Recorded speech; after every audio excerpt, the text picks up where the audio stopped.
Good morning. My name is Lara Seligman, and I am Politico's Pentagon reporter. Thank you all so much for being here today. The United States has provided $50 billion of aid to Ukraine since Russia invaded in February, which has proven crucial to Ukraine's ability to withstand the attack, and as we are seeing now, even regain territory. The past week, Ukrainian forces have made some really just stunning advances, retaking thousands of square miles of territory in the Northeast and making gains in the South as well. Here to talk about this now are our panelists, General Mark Hertling, the former commanding general of U.S. Army Europe, who is now the Secretary of American Battle Monuments Commission, and General Ben Hodges, also a former commanding general of United States Army Europe, and now a senior advisor for Human Rights First. So I'm just going to dive right into questions. And General Hodges, I'm going to start with you. We saw Ukraine make some dramatic gains this week, last week especially, launching a two-front counteroffensive in the south in Kherson and in the north in Kharkiv. How would you assess these gains? Would you say that this is a turning point in the war?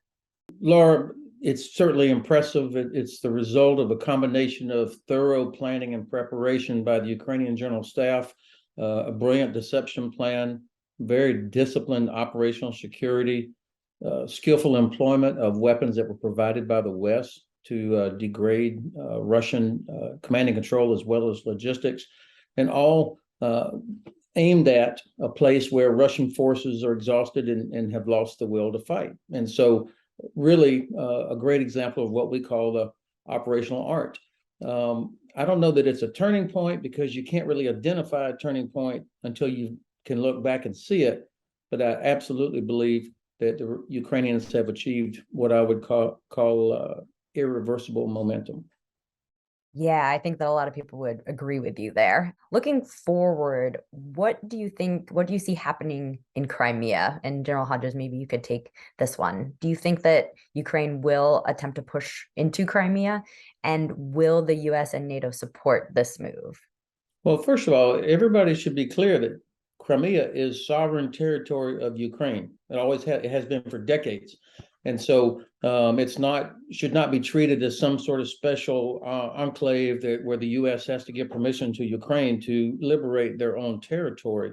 My sense is that the operations that are underway now, both the sort of the northern arm that's coming down from the Kharkiv towards Donetsk, that's heading straight towards Mariupol and then towards Crimea. The southern arm of this offensive, once this pocket around Kherson has been eliminated, whenever that happens over the next several weeks. So now you've got everybody headed towards Crimea. And Crimea is the prize. I mean, that's what it's going to be. Victory will be when the last Russian soldier walks across that long bridge and are gone from Crimea. And once Ukrainians are able to get HIMARS or other rocket launching systems within range, and they start putting a rocket on Russian bases in Crimea, then it's just a matter of time. Of course, going into Crimea goes further than what we thought would even be possible when Russia invaded in February. So General Hertling, and I'm sorry to harp on the Crimea point, but does this take this conflict, or are the US thinking about this conflict into a new direction if we see Ukraine not only retaking territory, but then going to try to take back Crimea, which has been basically in Russian hands for 8 years now? Well, it's not only in Russian hands based on the 2014 invasion, but it's a critical strategic node for Russia because they do have the Black Sea fleet at Sevastopol. They have two airfields there, which have a lot of people there. Russian citizens have been shipped in here. If I were to swing my camera over to the right here, you know, I'm playing a geek here because I got a big map of Ukraine. It will be a tough fight in Ukraine because when you're talking about the ability for the Ukrainian forces to even enter the autonomous region of Crimea, they have to. They're limited to just a couple of roads that go over for lack of a better term, you know, I'm just going to call it a marshland. It's a series of islands. So it's going to be very difficult from a conventional perspective for the Ukrainian army to get into Crimea. Remember when Russia invaded in 2014, they used mostly naval infantry and special operators to go into Crimea and seize it. You know, the Ukrainians don't have ships right now, and they don't have naval operations. So as Ben just said, you know, it's going to take some long range fires. And even that, you can't take ground just with artillery. You have to have people on the ground to do that. It's going to be a tough fight. It also, I think, is going to raise the stakes. If Mr. Putin is still in power, he will see that as even more contentious than a victory in some of the other oblasts within Ukraine. So, you know, we have not yet seen Russia use their strategic bomber fleet. We have not seen them use their naval forces to the extreme that they potentially could. What you might ask is, should we be as concerned about their air and their Navy forces as we've seen the dysfunction in their ground forces? I would say probably, but they still have those available. It's all a discussion of the next phase of this operation. If Ukraine decides to go and retake Crimea, and I think they eventually will, the US government has said we will support the actions of Ukraine anywhere they want to go. We're following their strategy. We're not dictating it to them. So I think that's the important understanding to have about Crimea. Well, certainly will be a tough fight ahead. Just It switching is worth, gears. and of course, Mark makes many excellent points. You know, there is this thing called the Black Sea Fleet, and right now they're hiding behind Crimea. They're terrified of going anywhere near the Ukrainian coastline, even though Ukraine does not have a navy. That tells you a lot about the quality of the Black Sea Fleet. And so, and Mark, of course, he's right that you cannot take ground with just artillery and rockets. My point is, once they start making these bases untenable, Sevastopol, the two air bases, they're untenable because they have rockets landing on them, then I think the Russians will have a choice. And I think the Ukrainians will leave that big bridge up as an invitation to leave. Well, we've talked a lot about the tactics on the ground, but I wanted to switch gears and talk about the money and the equipment that's going to Ukraine. The US has provided more than 15 billion of just military support to Ukraine since the invasion. How would you assess the support provided by the US so far? How has it been effective, and how has it fallen short? And General Hertling, I'd like if you could take that, that'd be great. Yeah, what I'd say is it's been a phased approach to providing military equipment. You know, if you were to ask any Ukrainian to include their president, they would say, we want a modern army right now.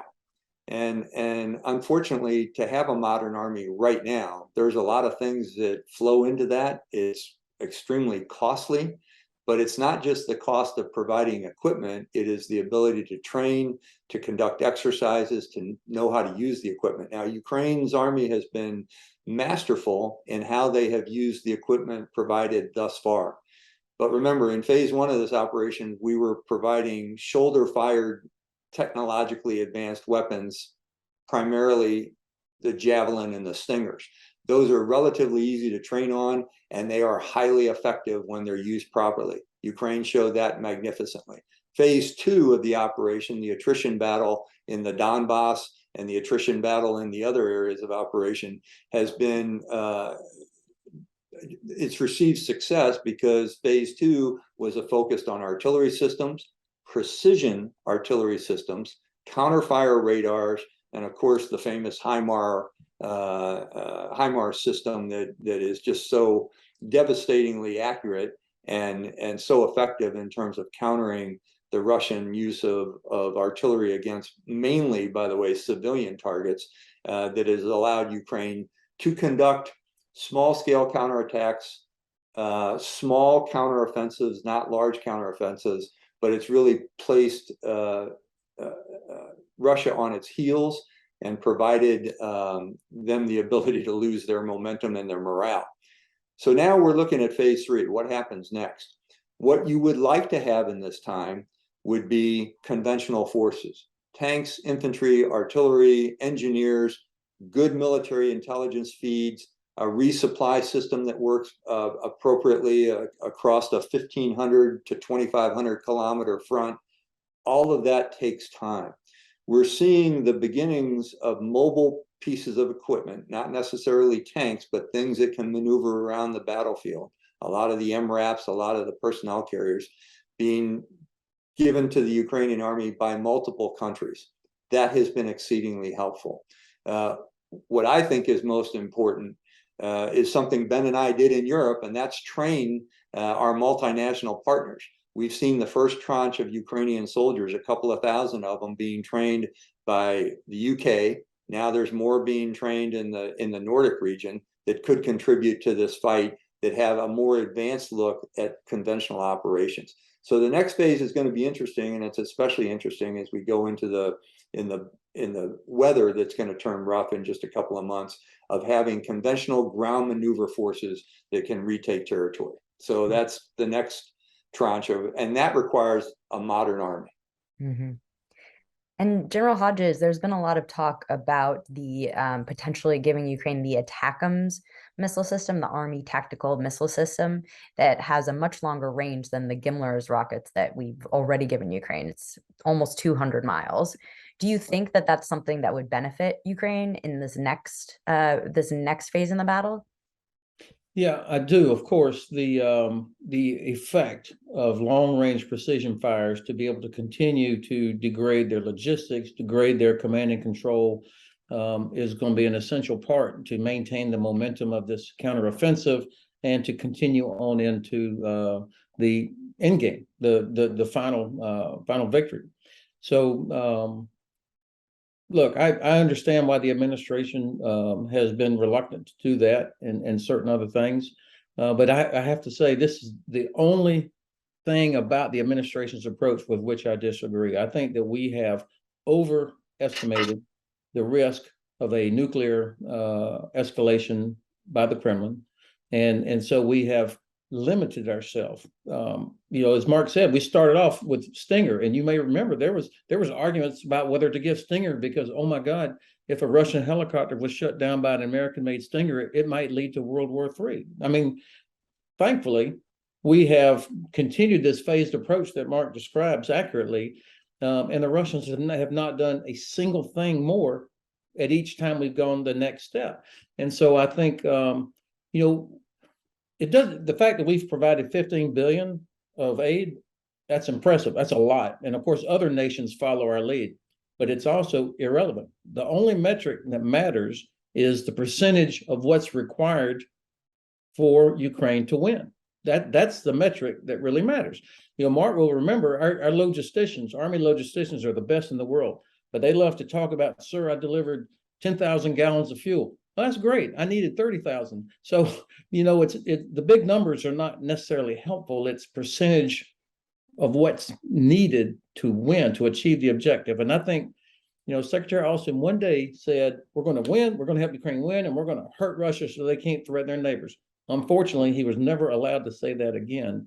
And I think this is the area where I would, the only area where I would disagree with the administration's approach. Mm. If we could just wrap this up with one last question for General Hertling, I wanted to ask about all the alarming reports of low munition stocks in the US and Europe. We've talked about Gimlers and ATACMS and how we're giving Ukraine all this munition, but are you concerned about the dwindling stockpiles of US munitions, and what should be done to address the shortfall? Well, I am, Laura, and I would tell you that as a tanker, I learned how important logisticians are. If you forget logistics, you're going to lose. What we've seen over 20 years of our wars in Iraq and Afghanistan, we used quite a bit of precision weapons across the board. I've actually used ATACMS missiles and a whole lot of Gimlers. So we know that there's a requirement for X number of those things based on our contingency planning. For the different kinds of conflicts we might be involved in. The Gimlers are about 160,000 a piece. They can hit good targets at 50 plus miles. The ATACMS are close to $1 million a piece, and they've actually were phased out of the system. They've come back in now. The company that makes them is making them again. But it takes a long time to make those. So I think one of the things that we're going to learn from this is the Defense Production Act on restocking our supplies based on not only what we used during the wars in Iraq and Afghanistan, but what we have provided to Ukraine during this fight. It should be a priority for the logisticians within our military, not just ground stuff either. We're talking about air forces too. Mm-hmm. Well, there's so much to discuss in so little time, but thank you guys so much for being here. Thank you to the audience for tuning in to this conversation at the 2022 CEPA Forum, Meeting the Moment, Allies at a Crossroads. Please visit cepa.org to view the forum agenda, upcoming speakers, and recordings of all the previous sessions.